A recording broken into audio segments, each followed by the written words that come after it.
El empujón lanza a Roberto contra la puerta de vidrio con tanta fuerza que el impacto resuena por todo el vestíbulo del banco.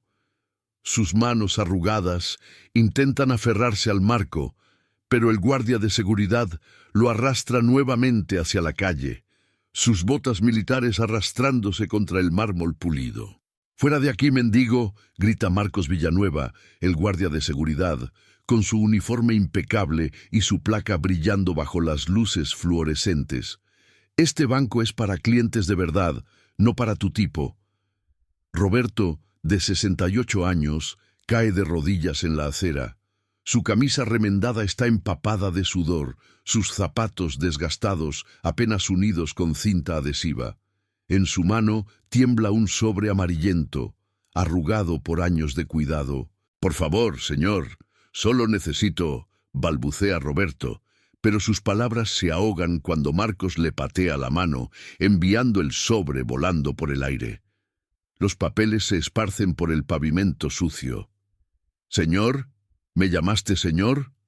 Marcos se inclina, su rostro a centímetros del anciano. «¿Sabes quién soy yo?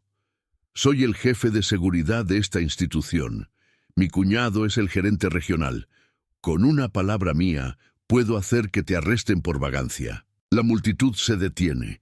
Ejecutivos con maletines de cuero, secretarias con tacones altos, estudiantes con mochilas. Todos observan. Algunos sacan sus teléfonos. Las cámaras empiezan a grabar. Roberto mira hacia arriba, sus ojos azules sorprendentemente claros, sorprendentemente tranquilos. Por un segundo, algo brilla en esa mirada.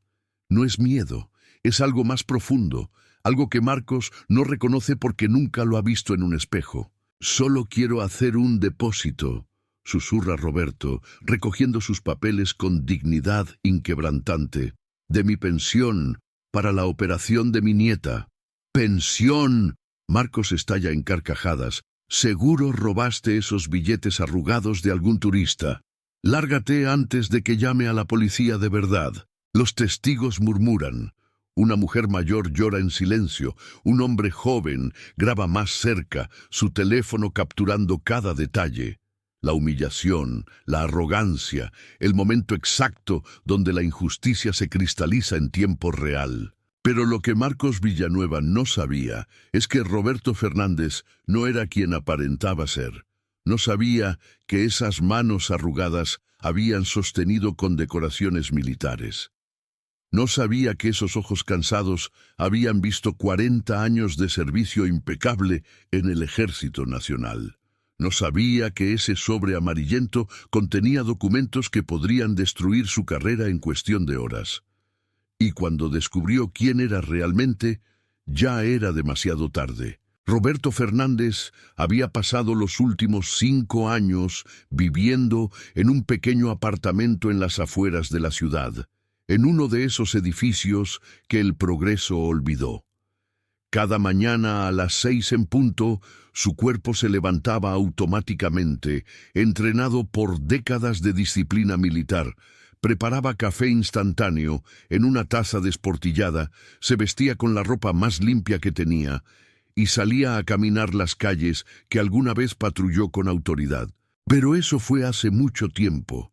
Antes de que su esposa Carmen muriera de cáncer, antes de que los tratamientos drenaran todos sus ahorros, antes de que su única hija, Patricia, quedara viuda con 3 niños pequeños, antes de que decidiera que su pensión militar no era para él, sino para mantener a esa familia rota unida. Los vecinos lo conocían como Don Roberto, el que vende periódicos en la esquina de la Plaza Mayor. Nunca supieron que esas manos que contaban monedas habían piloteado helicópteros de combate, que esa espalda encorvada había estado recta durante ceremonias donde generales lo condecorados, que ese hombre humilde había entrenado a 3 generaciones de soldados de élite. Patricia trabajaba doble turno en un hospital, pero no era suficiente. Su nieta menor, Sofía, de solo 7 años, necesitaba una cirugía cardíaca urgente. Roberto había estado ahorrando cada centavo durante 2 años. Vendía periódicos al amanecer, limpiaba zapatos en la tarde y reciclaba cartón en las noches. Cada billete arrugado, cada moneda sucia, iba directo a un sobre amarillento que guardaba bajo su colchón. Ese día, finalmente había reunido los 15,000 pesos necesarios para el depósito inicial de la cirugía. Se había vestido con su mejor camisa, la que Patricia le había regalado hace 5 Navidades, remendada con tanto cuidado que apenas se notaban las reparaciones. Se había peinado con agua, lustrado sus zapatos destrozados con crema de zapatos casera y había caminado 8 kilómetros hasta el Banco Central, el único con sucursal cerca del hospital donde operarían a Sofía. Otros vendedores de la plaza lo habían notado diferente esa mañana. «Don Roberto, hoy camina usted como soldado», había comentado María, la señora que vendía flores. Y tenía razón. Bajo la ropa humilde, la postura militar nunca había desaparecido completamente. La forma en que sus ojos evaluaban cada esquina. La manera en que sus manos, aunque temblorosas por la edad, se movían con precisión exacta. El vocabulario que a veces escapaba, afirmativo en lugar de sí, reconocimiento en lugar de revisar. Pero Marcos Villanueva solo vio lo superficial, un viejo pobre con ropa remendada y zapatos rotos. No vio al coronel retirado, no vio al héroe condecorado, no vio al hombre que había dedicado su vida a proteger el orden que Marcos ahora pisoteaba. Marcos Villanueva había llegado al Banco Central 6 meses atrás, después de ser despedido de 2 instituciones previas por exceso de fuerza. Pero su cuñado, Armando Solís, gerente regional del banco, le había conseguido el puesto de jefe de seguridad con una simple llamada. Así funcionaban las cosas en su familia: favores, conexiones, puertas que se abrían sin importar la competencia o la ética. Desde su primer día, Marcos estableció su reino de terror. Los empleados caminaban en puntas de pie a su alrededor. Los clientes de apariencia humilde eran interrogados agresivamente. ¿Cuánto dinero trae? ¿De dónde lo sacó? ¿Tiene identificación? ¿Quién puede verificar su historia? Había expulsado a una docena de personas en esos 6 meses, vendedores ambulantes que intentaban abrir cuentas de ahorro, ancianos que llegaban con billetes viejos, trabajadores de construcción que olían a sudor y cemento. Su tío era juez en el distrito, su hermano, sargento en la policía municipal, su prima, directora de recursos humanos en la alcaldía. La red familiar de los Villanueva se extendía por toda la ciudad como telaraña invisible, capturando oportunidades y aplastando quejas antes de que pudieran convertirse en problemas reales. «Mi familia construyó esta ciudad», le gustaba decir, aunque la verdad era que su abuelo había sido un contratista mediocre que sobornó su camino a contratos municipales en los años 90. Pero Marcos había heredado la arrogancia sin el talento, la prepotencia sin el respeto, el poder sin la responsabilidad. Esa mañana había llegado de mal humor. Su esposa lo había confrontado sobre las facturas impagas. Su cuñado había mencionado irregularidades en los reportes de seguridad. Necesitaba sentirse poderoso nuevamente, recordarse a sí mismo que importaba, que tenía control.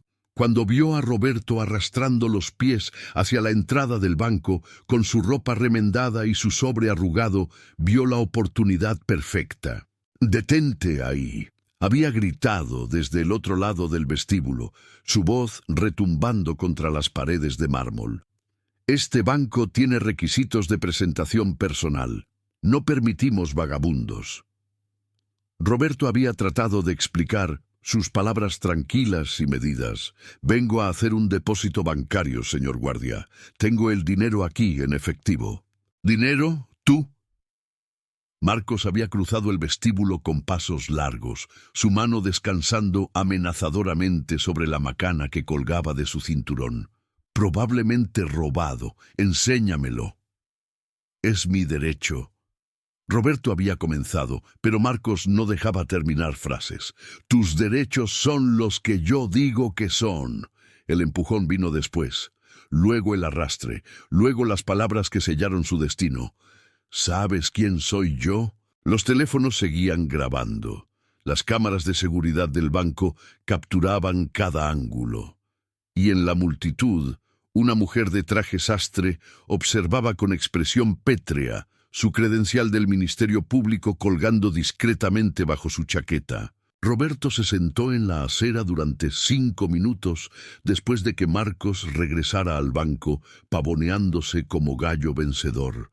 Recogió cada uno de sus papeles con cuidado meticuloso, recibos de su pensión militar, comprobantes de los ahorros, la carta del hospital detallando el costo de la cirugía de Sofía y algo más.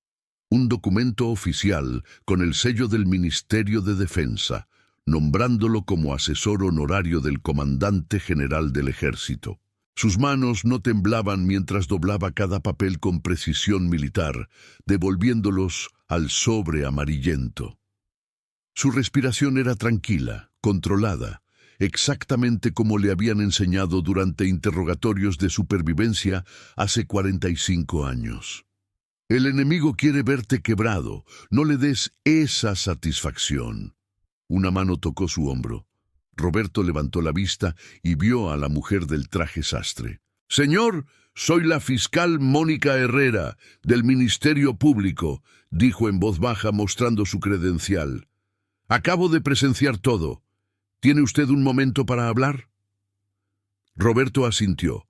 Se pusieron de pie y caminaron hacia un café a media cuadra.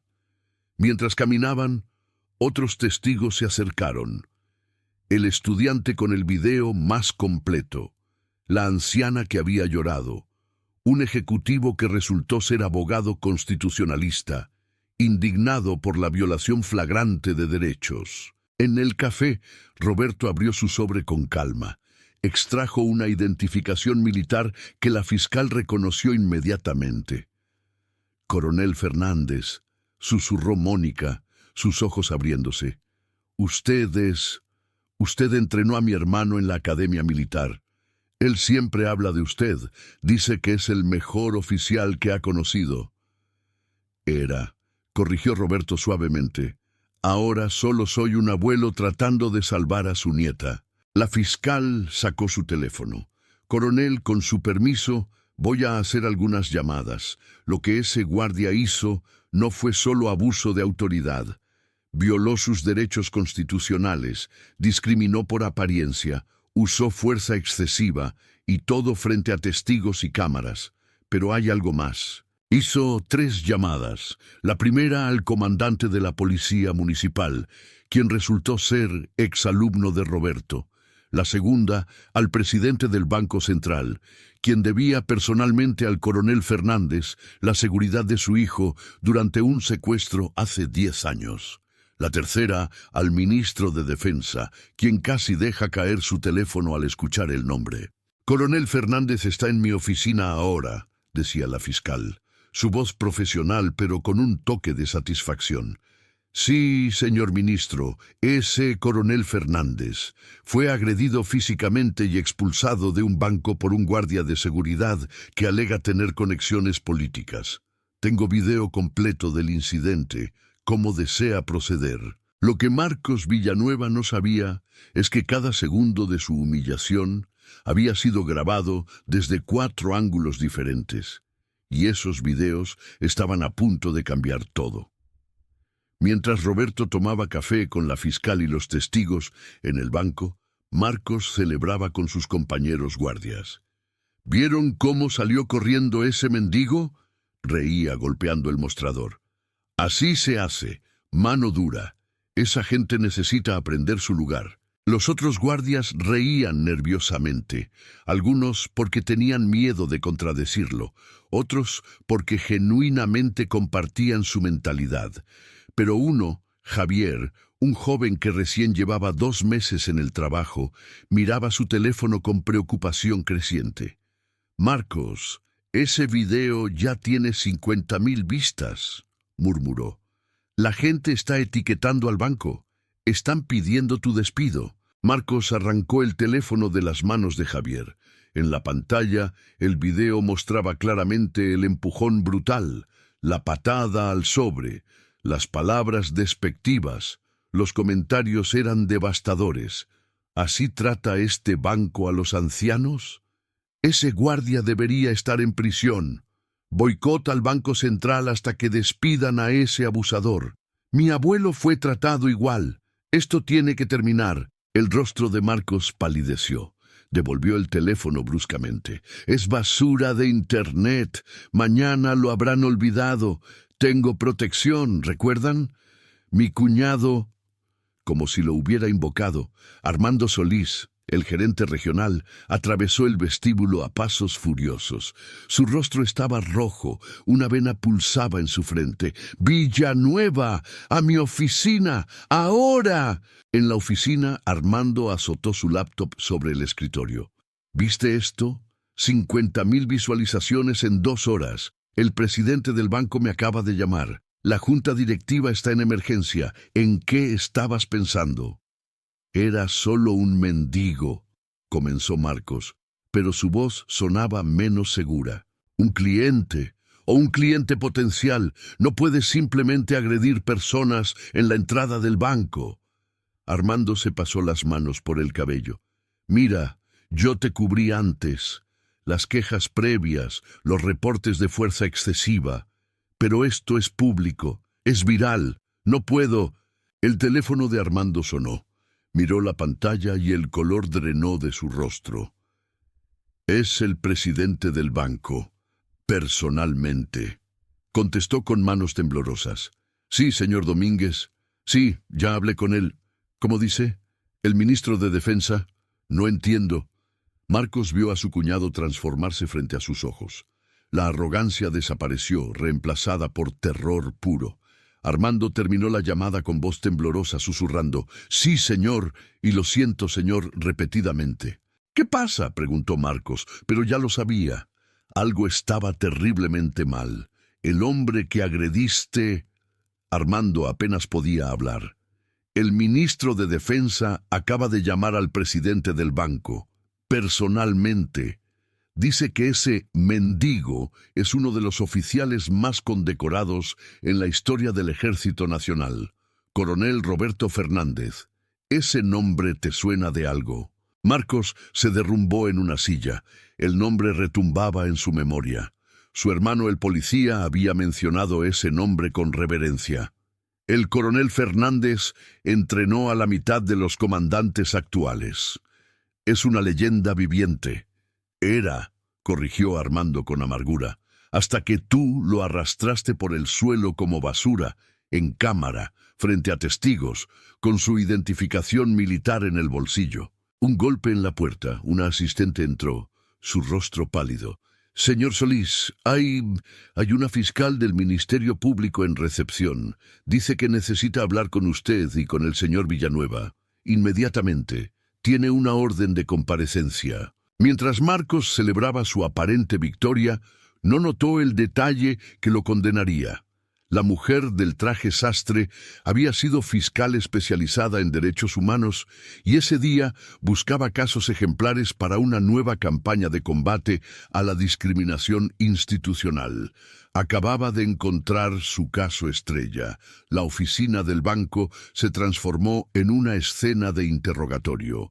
La fiscal Mónica Herrera se sentó frente a Marcos y Armando, su grabadora encendida, su expresión impenetrable. «Señor Villanueva, voy a leerle sus derechos porque necesita entender la gravedad de la situación».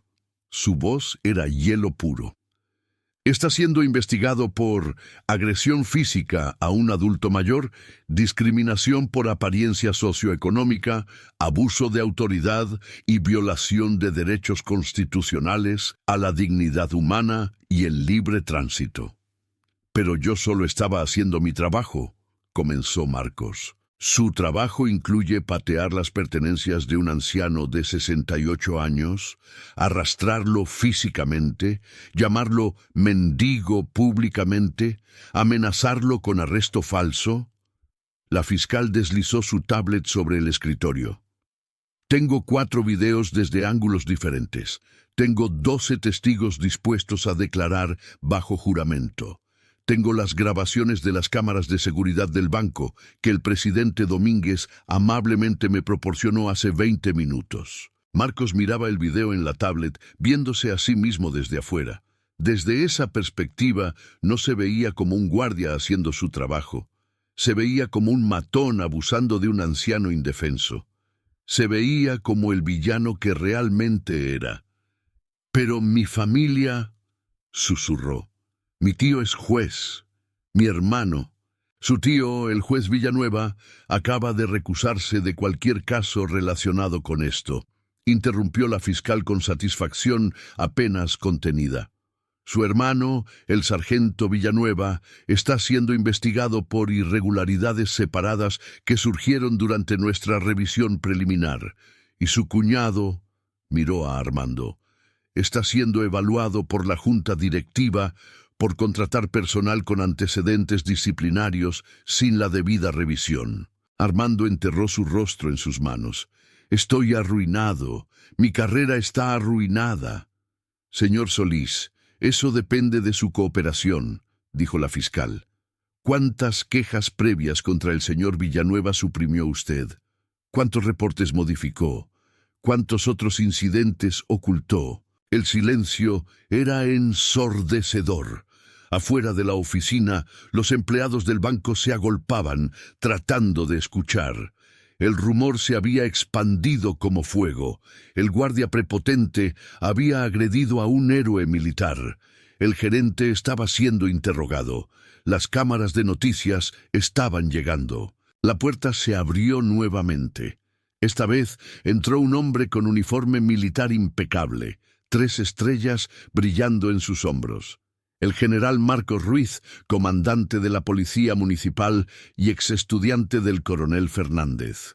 «Fiscal Herrera», saludó con un asentimiento. Luego miró a Marcos Villanueva con desprecio absoluto.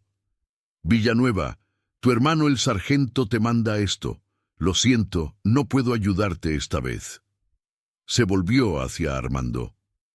«Y el presidente del banco me pidió que te informara personalmente, Solís. Estás suspendido sin goce de sueldo mientras se investiga tu complicidad en múltiples casos de abuso». Marcos Villanueva sintió su mundo desmoronándose. La red de protección familiar que había confiado como red de acero resultó ser telaraña, disolviéndose al primer toque de fuego real. Pero él era solo un viejo con ropa fea, balbuceó, su voz quebrándose. ¿Cómo iba a saber? El general Ruiz se inclinó, su voz baja y mortal. Esa es exactamente la razón por la que estás en problemas, hijo. Juzgaste a un hombre por su ropa, no por su carácter. Y el hombre que humillaste es alguien que ha hecho más por este país en un día que tú, en tu vida entera. Fue en ese momento que el teléfono sonó. Era recepción. El coronel Fernández está aquí. Dice que viene a completar su transacción bancaria, como originalmente planeaba. El vestíbulo del banco se transformó en un escenario silencioso cuando Roberto Fernández entró.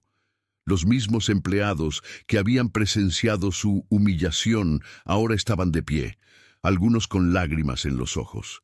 Los clientes, muchos habían visto el video viral, comenzaron a aplaudir. Primero fueron aplausos tímidos, luego crecieron hasta convertirse en una ovación atronadora. Roberto caminaba diferente ahora. No arrastraba los pies, su espalda estaba recta, sus hombros hacia atrás, su barbilla levantada. No había cambiado de ropa, seguía llevando la camisa remendada, los zapatos rotos, pero algo en su porte había cambiado. Ya no se escondía bajo la máscara de la humildad forzada. El coronel había emergido. Detrás de él caminaban la fiscal, el general Ruiz y 6 oficiales de policía. Marcos Villanueva bajó las escaleras, flanqueado por 2 guardias de seguridad que no eran sus amigos, sino oficiales que aseguraban que no escapara. Cuando sus ojos se encontraron con los de Roberto a través del vestíbulo, Marcos sintió algo que nunca había experimentado: miedo verdadero. Roberto se detuvo a 3 metros de distancia. El silencio era absoluto. Incluso los sistemas de aire acondicionado parecían haberse apagado. «Permítame presentarme correctamente», dijo Roberto, su voz tranquila pero clara, entrenada para dar órdenes en campos de batalla. «Soy Roberto Fernández, coronel retirado del Ejército Nacional. Serví 40 años, 3 guerras, 7 operaciones de paz internacionales, y entrené a 4 generaciones de oficiales, incluyendo al general que está parado detrás de mí. Tengo 3 medallas al valor, 2 cruces de honor y una condecoración personal del presidente por rescatar a 47 civiles durante el terremoto del 2003. Hizo una pausa, dejando que cada palabra se hundiera como cuchillos. «Y usted acaba de cometer el error más grande de su miserable vida, porque no me humilló solo a mí. Humilló a cada adulto mayor que trabaja duro para mantener a su familia. Humilló a cada persona honesta que viene a este banco con dinero ganado con sudor y dignidad. Humilló los valores que juré defender durante 4 décadas de servicio». Marcos abrió la boca, pero no salió sonido. Sus rodillas temblaban visiblemente. El sudor corría por su frente a pesar del aire acondicionado. Intentó hablar, pero su voz salió como chillido. Yo no sabía. Lo siento. Lo siento, repitió Roberto sin emoción. ¿Cuántas veces ha escuchado eso, señor Villanueva? ¿De cuántas personas a las que abusó antes que yo? Porque según los registros que la fiscal revisó, yo soy la víctima número 15 en 6 meses. 15 personas a las que humilló, agredió o expulsó. ¿Les ofreció disculpas? ¿O solo lo siente ahora que descubrió que esta víctima tiene poder? No hubo respuesta. Marcos comenzó a llorar, lágrimas reales corriendo por sus mejillas. Cayó de rodillas, exactamente en el mismo lugar donde había empujado a Roberto horas antes. «Por favor, coronel, tengo familia, tengo hijos, perderé todo». Roberto lo miró desde arriba, y por un momento algo suavizó en sus ojos. Reconocimiento quizás de que arruinar completamente a este hombre no lo haría mejor que Marcos mismo. Pero luego recordó las otras 14 víctimas, recordó a Sofía esperando su cirugía, recordó cada anciano que probablemente se rindió de hacer transacciones bancarias porque guardias como Marcos les robaron su dignidad. «Tiene razón, señor Villanueva», dijo Roberto tranquilamente. «Va a perder todo, porque hay consecuencias por nuestras acciones. Yo las viví cuando elegí retirarme con dignidad pero pobreza para ayudar a mi familia. Usted las vivirá por elegir el abuso y la crueldad». La fiscal se adelantó. «Marcos Villanueva queda arrestado por agresión, discriminación y abuso de autoridad. Tiene derecho a permanecer en silencio». Las esposas cliquearon alrededor de las muñecas de Marcos mientras los oficiales lo levantaban. Mientras lo arrastraban, Marcos miró hacia atrás, sus ojos encontrándose una última vez con los de Roberto. En esos ojos azules claros no vio triunfo ni venganza. Vio algo peor: decepción. La misma mirada que un maestro da a un estudiante que desperdició su potencial. 2 horas después, Roberto finalmente se sentó frente a un cajero. La gerente interina del banco, una mujer llamada Sandra que había estado en reuniones durante el incidente original, lo atendió personalmente. «Coronel Fernández, quiero disculparme en nombre de todo el Banco Central», dijo con voz temblorosa. «Lo que le sucedió es imperdonable. Hemos iniciado una revisión completa de nuestros protocolos de seguridad y servicio al cliente». Roberto sonrió suavemente, la primera sonrisa genuina del día. «Señora Sandra, yo solo quiero hacer mi depósito para la operación de mi nieta. Sandra procesó la transacción con reverencia, como si estuviera manejando documentos históricos. Cuando terminó, se puso de pie y extendió su mano.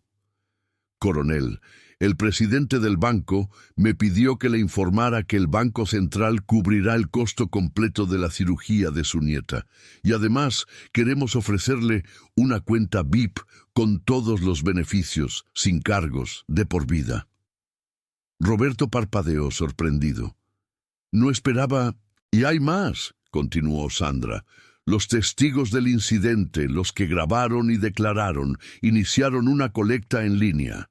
En las últimas 4 horas han reunido 200,000 pesos.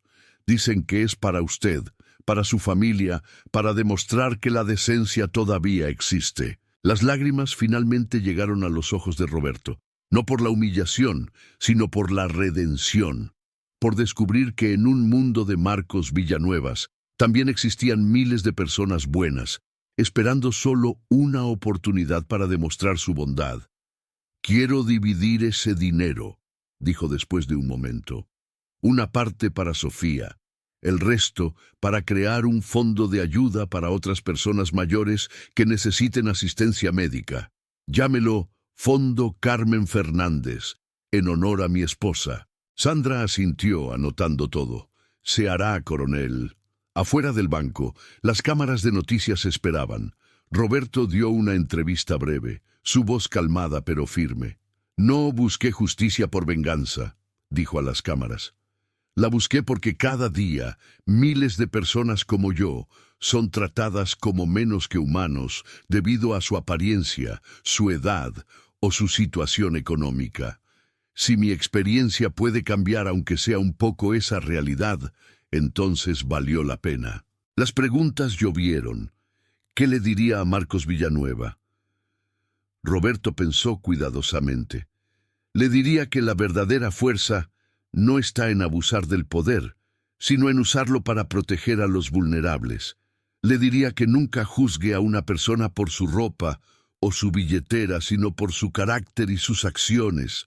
Y le diría que espero que use su tiempo en prisión para reflexionar sobre el tipo de hombre que quiere ser cuando salga. La historia de Roberto Fernández explotó más allá de la ciudad. Los noticieros nacionales la cubrieron. El video viral alcanzó 10 millones de visualizaciones en una semana. El hashtag «Ten respeté a los ancianos» se convirtió en tendencia durante días. Marcos Villanueva fue condenado a 3 años de prisión, con posibilidad de reducción a 2 años por buen comportamiento. Su hermano, el sargento, fue suspendido por 18 meses mientras se investigaban múltiples denuncias de abuso de poder que habían sido ignoradas debido a sus conexiones. Su tío, el juez, se retiró voluntariamente después de que la auditoría revelara docenas de casos donde favoreció a familiares y amigos. Armando Solís fue despedido del Banco Central y enfrentó cargos de negligencia administrativa. Su familia se distanció de él, avergonzados de la cobertura mediática. Sin embargo, Roberto intercedió personalmente, pidiendo clemencia, argumentando que Armando había sido cómplice por debilidad, no por malicia. Armando recibió servicio comunitario en lugar de tiempo en prisión, y pasó 2 años trabajando en programas de inclusión bancaria para adultos mayores. El Banco Central implementó el Protocolo Roberto Fernández. Todos los empleados de seguridad y atención al cliente debían pasar por capacitación de sensibilidad mensual. Las quejas de clientes ahora se investigaban por un comité independiente. Y se instaló una estatua en el vestíbulo, no de Roberto, sino de una figura abstracta representando a el cliente olvidado. Un recordatorio permanente de tratar a cada persona con dignidad. Pero lo más importante sucedió 2 semanas después. Sofía, la nieta de Roberto, tuvo su cirugía cardíaca. Fue un éxito completo. Cuando despertó en recuperación, lo primero que vio fue a su abuelo, de pie junto a su cama, ya no con ropa remendada, sino con su uniforme militar completo. las medallas brillando en su pecho. El hospital le había pedido que lo usara durante su visita como reconocimiento especial. «Abuelo», susurró Sofía, su voz débil pero llena de asombro, «te ves como un héroe de verdad». Roberto tomó su pequeña mano entre las suyas. «No, mi amor, los verdaderos héroes son las personas que vieron injusticia y decidieron actuar. Los que grabaron, los que declararon, los que donaron. Yo solo fui lo suficientemente terco para no quedarme callado». Un año después, Roberto fue invitado como orador principal en la Academia Militar. Habló a los nuevos cadetes sobre honor, dignidad y el verdadero significado del servicio. «Las medallas en mi uniforme no me hacen especial», les dijo. «Lo que me hace especial es recordar que estas medallas representan valores, coraje, sacrificio, protección de los indefensos. Esos valores no se apagan cuando te retiras. No desaparecen cuando envejeces o te vuelves pobre. Están en tu alma o no». Hizo una pausa, mirando a los jóvenes rostros llenos de determinación. Cada día encontrarán personas que juzgan por apariencias, que creen que el poder es gritar más fuerte o empujar más duro, que confunden autoridad con abuso. Su trabajo, su misión, es demostrar que están equivocados, no con más violencia, sino con dignidad inquebrantable y justicia implacable. La ovación duró 5 minutos completos. En la prisión de mínima seguridad, donde Marcos cumplía su condena, él también había cambiado. Los primeros meses fueron infernales. Otros prisioneros que habían visto el video lo confrontaban constantemente. «Eres el tipo que golpeó al coronel». Se convirtió en su nueva identidad. Pero un día, durante una sesión de terapia grupal mandataria, algo clic en su cerebro. El consejero les preguntó: «¿Quién quieren ser cuando salgan?». Marcos no tenía respuesta. Toda su identidad había estado construida sobre ser alguien, el sobrino del juez, el cuñado del gerente, el hermano del sargento.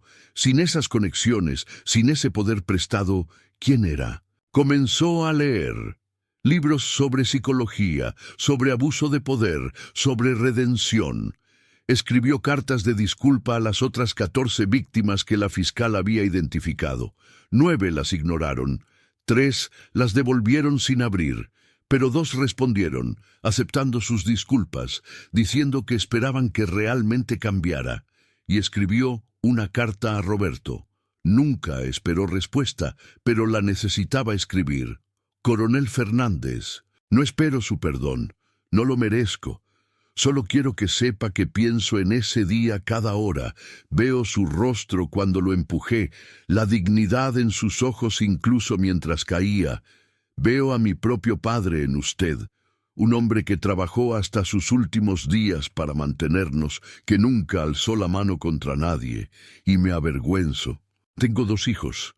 Cuando salga en 2 años, ellos tendrán 8 y 10 años. Tendré que explicarles dónde estuve, qué hice, por qué su papá es un criminal convicto. Esa conversación me aterra más que cualquier pena. Pero gracias a usted tendré algo que enseñarles, que las acciones tienen consecuencias, que el poder sin empatía es tiranía, que juzgar a las personas por su apariencia es el acto de los cobardes. Usted me enseñó la lección más valiosa de mi vida y me costó todo, pero era una lección que necesitaba antes de arruinar a mis hijos con mis propios defectos. Gracias, coronel, y lo siento, siempre lo sentiré. Marcos Villanueva». 3 semanas después recibió respuesta. Una carta breve, escrita con caligrafía militar precisa. «Señor Villanueva, acepto sus disculpas. Más importante, le creo, el verdadero arrepentimiento no está en las palabras, sino en las acciones futuras. Demuéstrele a sus hijos, con hechos, que el hombre que era no es el hombre que será. La redención es posible para todos, incluso para usted. Coronel Roberto Fernández».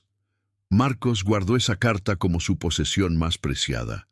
La leyó cada mañana, recordándose por qué estaba luchando por cambiar. Esta historia nos enseña que la verdadera medida de una persona no está en su apariencia, su riqueza o su posición social. Está en su carácter, su integridad y cómo trata a aquellos que no pueden ofrecerle nada a cambio. No importa cuán grande sea la injusticia, cuán poderoso parezca el opresor. La dignidad es un poder que nadie puede arrebatar, y la justicia puede tardar, pero cuando es impulsada por la verdad y el coraje, nunca falla. Roberto Fernández nos enseña que retirarse del servicio activo no significa retirarse de tus valores, que puedes perder títulos, riqueza y reconocimiento, pero si mantienes tu dignidad, nunca realmente pierdes. Y nos recuerda que cada persona que encuentras está luchando una batalla que no conoces y merece respeto hasta que demuestre lo contrario. La historia de Marcos nos enseña algo igual de valioso, que nunca es demasiado tarde para cambiar, que reconocer tus errores, aunque sea después de perderlo todo, es el primer paso hacia convertirte en mejor persona, y que la redención no está en ser perdonado por otros, sino en perdonarte a ti mismo trabajando para no repetir tus errores. Si te emocionaste con la historia del coronel Roberto Fernández, deja tu like para que este mensaje de dignidad y justicia llegue a más personas. Suscríbete a nuestro canal para no perderte ninguna de nuestras historias inspiradoras. Y queremos saber, ¿desde qué ciudad, estado o país nos estás viendo? ¿Has presenciado una situación de injusticia donde desearías haber actuado como estos testigos valientes? Comenta abajo. Tu historia importa, tu voz importa y tu dignidad importa. Un gran abrazo y hasta la próxima historia.